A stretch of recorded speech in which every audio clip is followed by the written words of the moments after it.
월요일 총선 열차 출발합니다. 김민수 국민의힘 대변인, 전영기 더불어민주당 의원 두 분 나오셨습니다. 반갑습니다. 네, 안녕하세요. 자, 이제 총선 열차 달리고 있는데 준비는 좀 잘 돼가고 계십니까? 열심히 하고 있습니다. 아직 선거구가 딱 정해진 것 같지 않아요? 선거구가 정해지고 안 정해지고 이런 걸 떠나서 네. 결국에는 진심을 다해야 이제 국민들께서 알아주시지 않겠습니까? 네. 뭐 그런 차원에서 열심히 인사도 드리고 있고요. 열심히 하고 있습니다. 화성에서 준비하고 있죠? 예, 그렇습니다. 우리 김민수 대변인은 지금 말들이 많은 것 같습니다. 분당을에서 성남 네네. 분당을에서 준비를 하고 계시는데 댓글에 지금 다둥이 아빠 이렇게 계속 얘기를 하고 있는데 네, 애가 좀 많습니다. 얼마나 많게요? 5명입니다. 5명이요? 네. 5명이요? 예, 살짝 무식해 보인다는 말씀. 아니요, 그게 아니고 네. 와, 출산 정책 그냥 얘기할 필요가 없네요. 네, 약간 몸으로 뭐든 하는 편입니다. 아, 저도 뭐 그 근처에서 살고 있는데 제가 알기로는 그 근처에 5명의 아이가 있는 집안을 제가 본 적이 거의 없거든요. 저희 집에 인구 밀집도가 굉장히 높은 편입니다.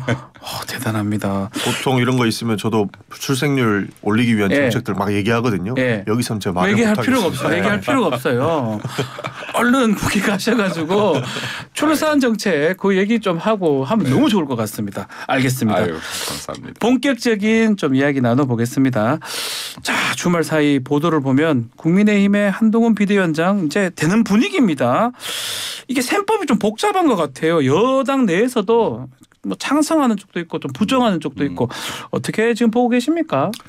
지금 일단 한동훈 그 장관의 비대위원장 설 자체가 뭐 이런 정치적 셈법으로 시끄럽다라기보다는 네. 과연 내년 총선에서 어떠한 긍정적인 영향을 미칠 것이냐, 좋은 결과를 가져올 것이냐라는 전략적 사고 단계로 좀 들어갔다라고 네. 보여집니다. 그래서 뭐 다른 부분들은 좀 차지하고라도 한동훈 장관이 만약에 비대위원장이 되었을 때 장점이 무엇이냐 정도를 좀 말씀드린다라고 하면 1차적으로 봤을 때 비대위가 저는 사실 비대위 자체에 그렇게 호의적인 사람은 아니었거든요. 네. 그럼 항상 뭐 비대위 단계가 좋은 것이 아니다라고 했는데 그 이유는 무엇이었냐면 근거가 있었습니다. 그러니까 국민의힘 전신부터 시작해서 약 10회 비대위가 출범을 했었었는데요. 그리고 민주당도 마찬가지죠. 뭐 민주당도 비대위나 혁신이 이름은 좀 바뀌었어도 비대위가 상당수 출범을 했었었고, 그런데 국민의힘 입장에서는 2012년 박근혜 비대위 그리고 민주당 입장에서는 2016년 김종인 비대위 정도가 성공을 했습니다. 성공 비율로 따지면 10%가 안 돼요. 이게. 맞죠. 예. 예. 그래서 저는 10%의 성공률도 없는 비대위를 왜 굳이 출범하냐는 쪽이었습니다. 네. 근데 지금 일단은 출범이 된다라는 건 확정이 되었기 때문에 예. 이제 어떻게 해야 성공하는지를 이야기해야 되지 않겠습니까? 그러면 기존에 성공했던 2012년 국민의힘 비대위와 민주당의 2016년 비대위에서 성공 원인들을 끄집어내라는 게 이제 제 주장이었습니다. 네. 계속해서 이야기하는 것이. 그럼 그 둘의 첫 번째 공통점이 있거든요. 한 명이 떠올라요. 예. 네. 예. 그럼 그 비대위 성공한 비대위 첫 번째 공통점은 뭐냐면 차기 권력 또는 차기 권력이 지지를 해준 비대위라는 겁니다. 예. 그래서 이러한 차원에서 본다라고 하면 한동훈 장관 같은 경우가 분명히 국민의힘 그리고 이 우파 보수에서는 네. 내 차기 권력으로 지목받고 있는 분이고 그리고 국민적 여론이 좋은 분이기 때문에 이런 부분에 대해서는 아무래도 어떠한 행위를 할 때 결집력이 강해질 것이다 하는 부분에서는 장점을 가지고 있다라고 예. 보여집니다. 그래서 지금 이제 이러한 부분들이 된다라고 하면 지금 선거 기간이 3, 4개월뿐이 남지 않았기 때문에 그렇죠. 막강한 어느 정도의 상징성을 가지고 있지 않는 이상 잡음과 분열을 낼 확률이 있는데 그런 네. 부분에서는 원천 차단 효과가 분명히 있을 것으로 보인다 하는 부분들 예. 그러니까 결속된 힘을 가져올 것이다 하는 장점이 있을 것으로 보입니다. 그리고 이제 또 이게 2012년, 2016년 양 비대위에 또 공통점이 한 두 가지가 더 있어요. 그런데 뭐 지금 이야기를 뭐 말씀드릴 시간이 있다라고 하면 하나는 또 다른 하나는 기존 세력들을 굉장히 많이 제거했다는 2012년 박근혜 비대위 때도 네, 그랬습니다. 그랬습니다. MB 정부에 네, 좀 그렇죠. 무시를 하고 그랬던 느낌이 드는데요. 박근혜 비대위는 정확히 얘기하면은 현역 국회의원들을 상당수 25% 이상을 지금 공천 배제를 시켰었고요. 그렇죠. 예, 그리고 또 2016년에 김종인의 민주당 비대위 같은 경우에는 예, 이 전에 친노 세력들을 굉장히 많이 또 공천에서 배제를 시킵니다. 그래서 기존의 기득권 세력들을 공천에서 배제시킴으로 인해서 국민들에게 신선한 충격을 좀 주죠. 근데 이제 이 부분을 한동훈 장관이 기존의 세력들을 얼만큼이나 또 이제 이렇게 예, 제거를 네, 하고 할 수 있을지, 예, 그 부분이 이제 네, 공천 배제를 키다. 할 수 있을지 예. 하는 부분들에 대해서 쉽지 않겠지만 만약에 여기까지 연결된다면 이건 훨씬 더 파격적일 겁니다. 국민들의 기대 이상을 뛰어넘는 상황을 네. 가져올 것입니다. 네, 그리고 이제 이러한 부분들에서 국민들에게 만약에 참심성까지 보여준다라고 아하. 하면은 이것은 내년 총선에 굉장히 큰 지각 변동을 일으킬 가능성이 있다라고 보여집니다. 민주당으로서는 어떻습니까? 한동훈 비대위원장. 땡큐입니다. 아, 땡큐입니까? 네, 한동훈 예. 비대위원장 오면은 거의 성공할 확률이 없다라고 보고 있거든요. 사실 그 한동훈 장관은 저는 빨리 비대위원장이나 어떻게든 정치인으로 돌아와서 검증을 좀 받아야 된다고 생각을 합니다. 네. 그러나 그 검증 단계를 보면 녹록치 않겠다라는 생각이 먼저 드는데 이번에 가장 최근에 있었던 사건들을 보면 김건희 여사 그 명품백 수수 의혹 있지 않습니까? 예. 이거 한동훈 장관이 아예 대놓고 모른 척 하더라고요. 그러니까 그런 것들을 봤을 때에는 이 검증이 정말 녹록치 않겠다. 한동훈 장관도 본인이 보고 싶은 것만 보고 싶어 하는구나라는 생각이 좀 먼저 들었습니다. 네. 그리고 한동훈 비대위가 사실 보도 나오는 것 보면 수용할 수도 있다라는 관측이 많더라고요. 근데 굉장히 좀 한 두 가지 정도로 봐야 될 것 같은데 윤석열 대통령과 좀 비슷한 점이 검사 출신들은 다 그런지는 모르겠는데 자기가 다 할 수 있다 이렇게 생각하는 것 같아요. 네. 사실 비대위원장이라고 하면 소위 칼질이라고 하는 것도 좀 해야 되거든요. 네. 결국에는 공천 과정을 통해서 본인들의 세력이 아닌 사람들 그리고 어떻게 혁신해야 될지 보여줄 수 있는 사람들을 이렇게 공천에 배제하면서 칼질하는 모습을 보여줘야 되는데 아마 이 부분은 잘할 수 있을 것 같습니다만 여기에서 어떻게 당을 융합시키고 정말 총선을 승리시킬 수 있을 것인가 이게 포인트인데 이 포인트를 채우기에는 한동훈 장관이 참 어려운 길을 가실 것이다라는 생각이 듭니다. 사실 정치인이라면은 제일 먼저 뭐 융합을 어떻게 시킬 것인가가 중요한 건데 배제의 정치를 하시지 않을까 하는 측면에서 뭐 국민의힘도 분열될 수 있다라고 네. 보고 있기 때문에 뭐 한동훈 비대위원장은 뭐 땡큐다. 그 한 네, 가지가 그렇게 요 생각합니다. 비슷한 내용이긴 한데요. 한동훈 비대위원장이 이제 온다면 이 모든 게 또 용산 뜻대로 가는 거 아니냐 이런 또 얘기가 나옵니다. 어떻게 보십니까? 그래도 뭐 또 당내에서 얘기했던 겁니다. 아바타 얘기도 나왔었거든요. 네. 일단은 그 질문 자체가 당정의 수직적 관계가 더 강화되는 것이 아니냐 하는 그렇죠. 이야기인 그 질문입니다. 것 같아요. 예. 그러면 이게 여러 방송들에서 계속 나오는데 저는 똑같은 이야기를 합니다. 예를 들어서 우리 당 국민의힘과 그리고 정부는 견제 세력이 아니다. 네, 싸워야 되는 그 상대가 아니다. 네. 대통령의 국정 운영 방향을 이루기 위해서 이걸 협조하고 협력하는 관계인데 지금 모든 언론이나 민주당발로 인해서 이런 프레임들이 계속 쌓여지고 있는데 제가 말씀드리는 것은 국민 눈높이에 보시기에 이게 정말로 너무 수직적인 것이 강화돼 보인다면 이러한 부분들에 대해서 다소 변화는 필요하겠으나 네. 조직론을 한 번 정도 들여다봐라. 조직론을 들여다보면 수직적 조직에 대해서 단점을 이야기하고 있는 것이 아니다. 수직적 조직과 수평적 조직에 대한 장단점을 이야기하고 있는데 정부나요 대형 이런 조직 같은 경우 정말 규모가 큰 조직 같은 네. 경우에는 수직적 조직론의 장점을 더 많이 이야기하고 있습니다. 네. 그래서 이러한 부분들을 굳이 프레임이 쌓이지 말라는 얘기를 제가 많이 합니다. 네. 왜냐하면 정말로 윤석열 대통령은 국민의 선택을 받은 사람이고 그럼 윤석열 대통령의 국정 운영 방향을 밀고 가기 위해서는 어느 정도의 강력한 리더십도 필요한 것이고 당정이 하나가 돼서 한 방향을 보는 것도 중요한 것인데 이것을 당정의 수직적 관계로 계속 몰고 가는데 여기에 프레임에 빠져들면은 정말로 중요한 것들을 놓친 누를 범할 수가 있다. 하지만 국민 눈높이에서 이러한 것들이 수직적인 게 너무 강해 보인다라고 하면 이런 부분에 대한 완화는 필요하겠으나 프레임이지만 네. 완화는 필요하다. 네, 하겠으나 프레임에 너무 갇히지 말라는 말씀을 일단 드리고 싶고요. 네. 네, 그리고 반대로 이런 생각도 듭니다. 지금 네. 한동훈 장관이 거꾸로 더 수평적인 관계를 보여줄 수 있는 사람이다. 네. 왜냐하면 정말 다른 분들은 이때까지 뭐 예를 들어 윤석열 대통령과의 관계가 친밀도가 아무리 높아도 1, 예. 2년이라면 한동훈 장관은 긴 시간 아니겠습니까? 맞습니다. 더 편하게 이야기할 수 있는 상대라고 한다 그러면 사람들 눈에는 대려 더 소통이 원활해졌구나. 더 수평적인 형태를 이루고 있구나라는 시각적 변화를 가져올 수도 있다라고 판단됩니다. 저는 네. 이 싸우지 않아도 견제는 해야 된다 생각합니다. 정부와 여당이 사실 너무 견제 안 하고 뭐 정부 여당이 하나다 막 이렇게 이야기를 하시다 보니 이미 수직적 단계가 된 것이고 그러니까 당이 이 모양이 꼴 아니겠냐 저는 그렇게 반문하고 싶은데요. 네. 이 수직적 관계라는 것은 프레임이 아닙니다. 실제로 당이 김기현 대표까지 사퇴하고 장제원 의원 같은 경우에는 내려놓고 이런 것들이 정말로 혁신을 위해서 일어났던 일이 아니라 대통령실의 압박이라고 생각하는 사람들이 다수거든요. 이런 것들을 해소하지 않고 어떻게 수직적 관계가 아니라고 부인할 수 있겠습니까? 사실 한동훈 장관이 오면 평등적 관계가 유지될 것이다 이렇게 보는데 우리가 알다시피 권력기관들이 가장 수직적이라고 생각을 합니다. 왜냐하면 경찰 굉장히 수직적이죠.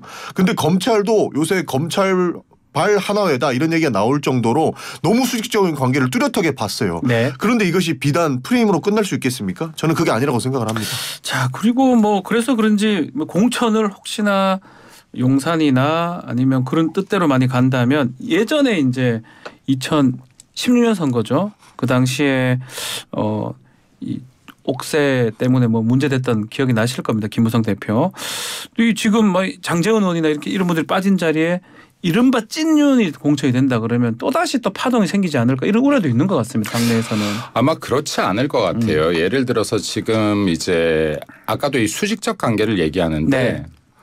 제가 뭐 이렇게 우리 당 이야기를 하면서 타당의 비판으로 끌고 가는 거는 별로 좋아하진 않지만 아니요, 뭐 하셔도 됩니다. 하지만 예. 네.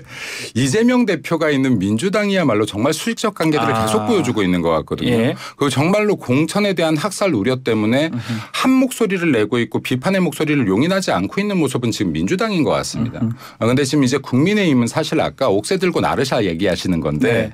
이러한 사건들이 있었기 때문에 되려 같은 수순을 밟지 않으려는 이런 자강책들이 굉장히 강하게 있다. 네. 그래서 최소한 우리들은 큰 실수를 한번 했었었기 때문에 이에 대한 반복을 하지 않을 것이다라는 말씀을 좀 드리고 싶고 그리고 국민의힘 같은 경우에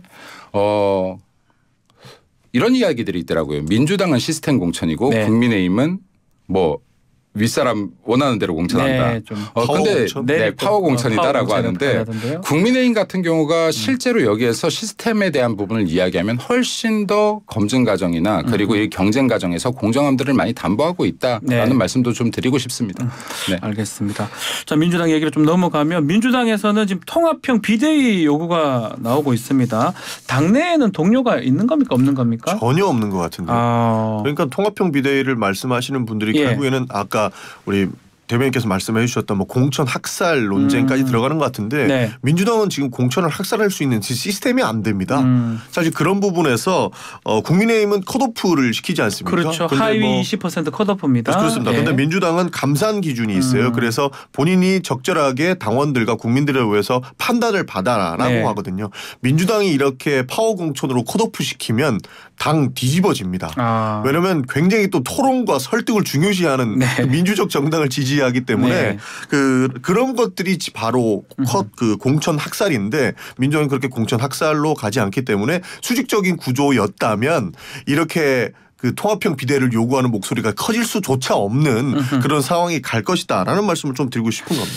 자, 지금 이낙연 전 대표가 이제 뭐 신당 창당 공식화했습니다. 여당에서 이게 분당이다, 민주당이 분당이다 이렇게 보는 것 같습니다. 글쎄요. 여당에서 이걸 공식적으로 뭐 분당으로 네. 본다까지는 네. 모르겠으나 제가 봤을 때 이낙연 전 대표의 이 지금 창당설이 얼마나 네. 힘을 받을지까지는 모르겠습니다. 하지만 이미 심리적 분당은 이루어진 상태다. 분당이 이루어졌다. 네. 예. 이게 실제로 되든 안 되든 네. 왜냐하면 지금 이제 민주당 내에서 초선 의원들이 텔레그램 방에서 초선 의원들뿐만이 아니라 의원들이 있는 텔레그램 방에서 이제 이거에 대한 약간 연판장 형식으로 이루어졌더라고요. 네. 근데 이걸 보면서 민주당이 굉장히 지금 이재명 체제가 들어온 이후에 폭력적이다. 그러니까 이게 다름을 전혀 인정하지 못하고 정말로 조금만 달라도 거의 죽일 듯한 공격들 뭐 현수막으로 뭐 한 발의 총알이 네. 있다면 누구를 향해 쏘겠다라거나 뭐 정치적으로 생명을 끝내겠다거나 하는 굉장히 공격적인 정당이 되었다라는 생각이 들고요. 그럼에도 불구하고 지금 목소리를 이러한 공포 때문에 내지 못하지만 속으로는 지지하는 사람들이 있을 것이다.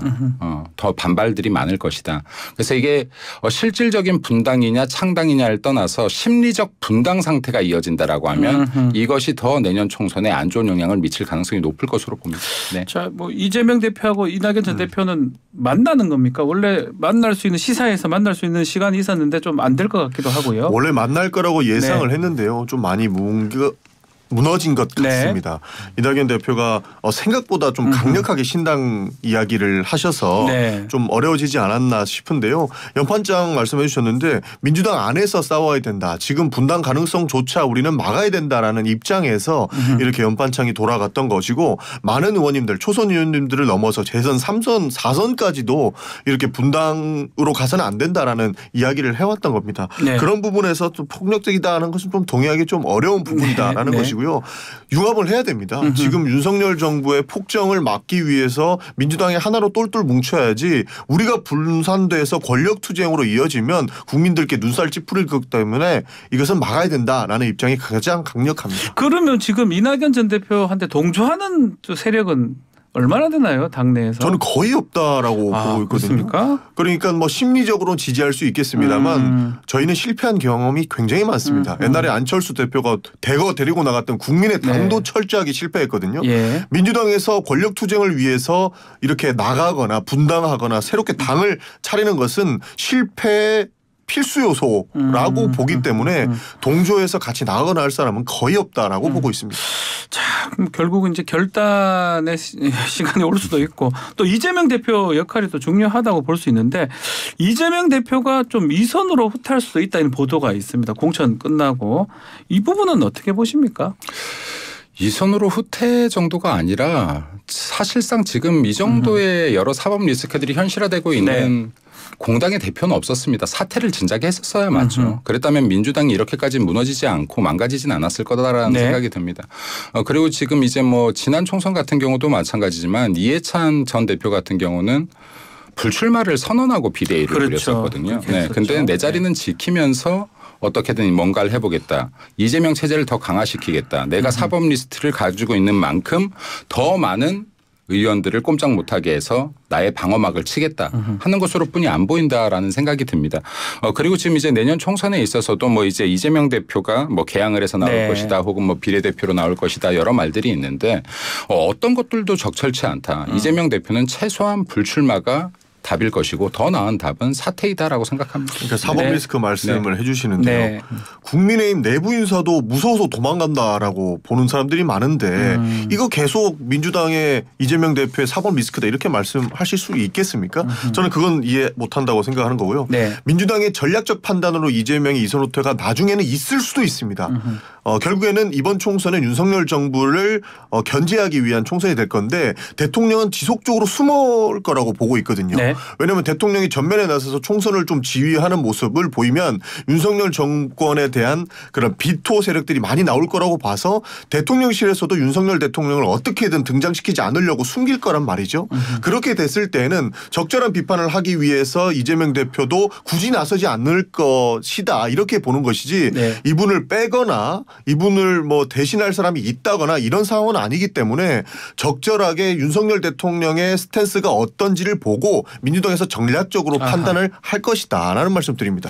자, 그리고 지금 이제 선거제가 아직 확정이 안 되고 있습니다. 국민의힘은 지금 거의 그 당론이 정해진 거죠. 그렇죠. 네. 뭐 병립형으로 네. 회귀해도 네, 된다. 그렇습니다. 만약 이 병립형으로 가지 않는다면 우리 위성정당 할 수밖에 없다. 이런 네. 상황이 되는 거고 민주당은 아직까지 못 정한 것 같아요. 의총은 했던 것 같은데 네. 결론이 안 난 것 같습니다. 아직 결론은 내고 있지 못하고요. 지속적으로 토론하고 있습니다. 선거제도를 가지고 이렇게 오랫동안 의총에서 논의했던 것도 없는 것 같은데 네. 이번에도 경론이 벌어졌습니다.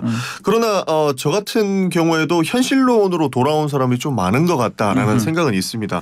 그러니까 정치격이 될 줄 알고 준연동형 비례대표제를 이번에 차용을 네. 했던 것이잖아요. 예. 근데 세상이 그렇게 아름답지 않았고 세상 꼼수는 다 나와서 결국에 민주당도 어쩔 수 없이 위성정당을 만들게 되는 이런 상황이 돌아오다 보니까 우리가 꼼수를 용인하는 사회는 만들면 안 되지 않을까 하는 세력들이 더 많이 생겨나기 시작했습니다. 네. 그래서 결국에는 합의제를 이루어지는 선거법 같은 경우에는 합리적인 대안 그리고 국민의힘과 어떠한 방식의 꼼수를 막을 수 있을 것인가에 대해서 현실적으로 생각하는 사람들이 좀 더 많아지지 않을까 싶습니다. 이 부분은 네. 조금 답변을 다시 드려야 될 것 같은데 이 지금 준연동형 비례대표제 자체가 꼼수로 만들어진 법안입니다. 민주당 네. 문재인 정권 당시에 2019년에 여기 패스트트랙으로 공수처법 등을 통과시키기 위해서요. 그렇죠. 소수 정당인 정의당 등에 어떻게 보면 떡밥을 줬어요. 야 니네들 의석수 좀 더 줄게 하면서 연동형 비례대표제를 주장했는데 이것마저도 누더기 기어서 준연동형 비례대표제라는 민주당 의원들은 제대로 설명조차도 하지 못하는 이런 법을 만들었습니다. 저희는 설명할 수 있습니다. 네. 네, 참고로. 네.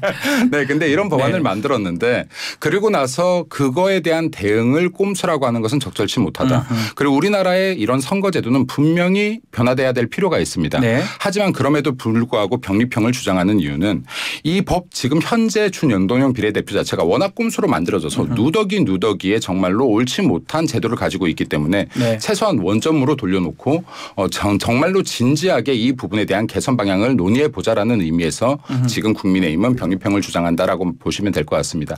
그리고 이제 지금은 이제 선거를 앞두고 한계가 있겠으나 총선이 네. 끝나고 나면 여와야 할 거 없이요. 이러한 부분들은 진짜로 좀 이런 이해관계들을 내려놓고 좀 더 정치가 발전할 수 있는 방향으로 진지하게 논의가 되면 좋겠다라는 말씀드립니다. 속보 네. 하나 전해드리겠습니다. 자, 출근길 지금 김포 골드라인 열차 고장이 났습니다. 양촌역하고 장기역 구간 지금 서울로 출근하시는 분들 좀 미리 확인하시고 출근길에 조심하시기 바라겠습니다.